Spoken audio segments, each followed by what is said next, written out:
Soňa Ferancová. Vyrobila RTVS 2024.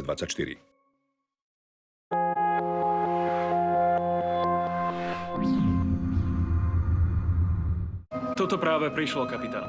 Náš dlh voči prírode rastie a ľudstvo to poriadne zabolí. Otočte to na 310. Máme hostí. Vďaka darom planéty som nadobudol isté bohatstvo. Chcem vedieť, či to, čo tvrdíte, je pravda. Existuje IR. Čo odpoviete? Čo by som to bola za astrofyzičku, keby som si nemyslela, že to, čo sa deje v mori, je akási reakcia. Sledujte pokračovanie mysteriózneho seriálu Vzbura oceánov. V sobotu večer na Dvojke. Ľúbme si svoju slobodienku. 6 príbehov. Toto je naša drahá domovina. Náš chudobný, ale bohabojný národ. Ktoré zachytávajú hrôzy vojny detskými očami. Nestrieľajte! Čo by som strieľal? Veď sú to naši. Poviedkový film Stanislava Barabáša, nominovaný na Zlatú palmu v Cannes. Pieseň o sivom holubovi. V nedeľu večer na Dvojke. Dieser Ton. Darin steckt die ganze Kraft der Musik. Des Lebens. Des ganzen Universums. Neúprosná a hrozivá vojna, Beitrag zur Aufartung, den ihm künftige Generationen danken werden. v ktorej obetovať svoju česť a morálku Depression? Wir sind alle fröhlich. znamená zachrániť si svoj vlastný život.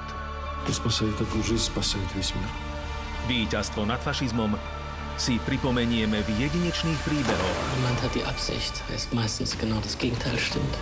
Koža. Sappiamo arrivare a tout le monde être cruel. Tieň dňa. Chissà perché non vedo le cose che vedete voi. Filip. Die Wolkendecke ist niedrig. Es könnte einen Luftangriff geben. Nikdy neodvracaj zrak. Nur in der Kunst ist die Freiheit keine Illusion. Nur der Künstler kann den Menschen nach dieser Katastrophe. V pondelok večer v Európskom kine Klub na Dvojke.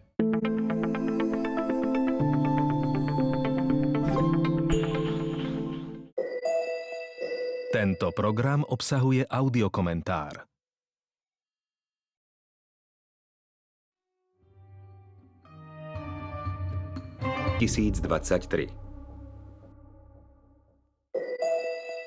Tento program obsahuje audiokomentár.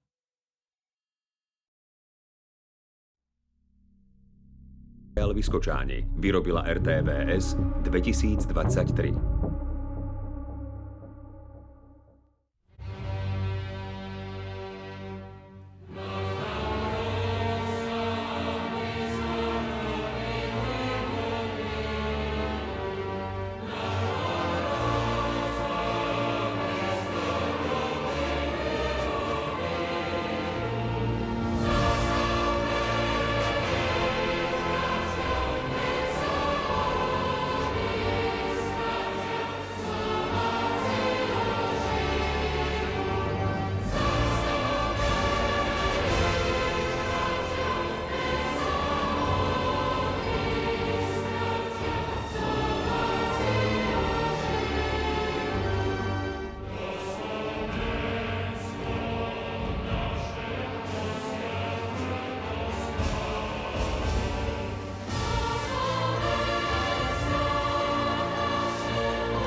Tento program obsahuje audiokomentár.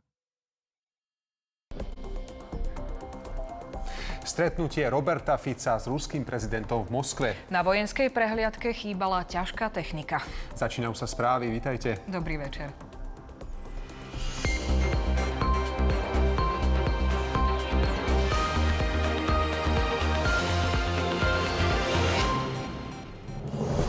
Robert Fico rokoval s ruským prezidentom aj o energetike. Progresívne Slovensko nepodporí novelu ústavy o referende. Nový maďarský premiér Péter Maďar zložil prísahu. Starosta na východe Slovenska skončil vo väzbe. Premiér Robert Fico sa v Moskve stretol s ruským prezidentom Vladimírom Putinom. Vojenskú prehliadku na Červenom námestí vynechal. Moskva si ňou pripomenula výročie víťazstva nad fašizmom. Lídri rokovali aj o energetike. Podľa opozície premiér legitimizuje vojnového zločinca. Premiér letel do Moskvy už deň pred oslavami. Hneď po prílete položil kvety k hrobu neznámeho vojaka Červenej armády. Predpoludním sa uskutočnilo bilaterálne stretnutie. Okrem iných tém sa na ňom rozoberala energetika. Som odporcom vytvárania akejsi novej železnej opony medzi Európou, Európskou úniou a Ruskou federáciou. Som za normálne, štandardné, priateľské a vzájomne výhodné vzťahy. Sme naďalej pochopiteľne v situácii, kedy preberáme od vás významné energie. Hovorím teraz predovšetkým o plyne, ktorý prichádza na Slovensko cez Turk Stream. Hovorím teraz o rope, ktorá prichádza cez ropovod Družba. Teraz, keď máme príležitosť stretnúť sa s vami tvárou v tvár, dovoľte mi zopakovať. Urobíme všetko preto, aby sme uspokojili potreby Slovenska pri zdrojoch energií. Rovnako sme pripravení spolupracovať aj v iných oblastiach našich spoločných záujmov. Opozícia stretnutie predsedu vlády s prezidentom Ruskej federácie kritizuje. Tvrdí, že neexistuje žiadny legitímny dôvod, aby predseda vlády oslavoval koniec druhej svetovej vojny v Moskve. Je to čisto vnútropolitická záležitosť aj pre Roberta Fica, ktorý pre svojich voličov potrebuje fotku s Vladimírom Putinom a len tým pomáha legitimizovať ruskú propagandu, lebo je tam jediný líder z Európskej únie. Koaličná strana Hlas pripomína, že si deň víťazstva nad fašizmom pripomína na Slovensku. Rozhodnutie premiéra vycestovať do Ruska akceptuje. Tiež sa možno opýtame, či sa mu podarilo tlmočiť ten odkaz prezidenta Zelenského o tom, že každé mierové úsilie je vítané a ak by to čo i len milimetrom prispelo k tomu, že ten konflikt na Ukrajine sa skončí, tak to malo svoj význam a zmysel. Kreml informoval médiá, že premiér Robert Fico žiadny odkaz nepriniesol. Ruského prezidenta mal informovať o výsledkoch rokovaní, ktoré s Volodymyrom Zelenským viedol. Redakcia a Peter Tarasovič, Slovenská televízia. Prítomnosť Roberta Fica v Moskve kritizoval nemecký kancelár Friedrich Merz. Vyhlásil, že ho to mrzí a bude sa o tomto dni v Kremli so slovenským premiérom rozprávať. Robert Fico je jediným predstaviteľom Európskej únie, ktorý na oslavy do Moskvy pricestoval. Vypnutý internet a žiadne tanky v uliciach. Vojenskú prehliadku v Moskve sprevádzali prísne bezpečnostné opatrenia. A to aj napriek aktuálnemu dočasnému prímeriu medzi Ruskom a Ukrajinou.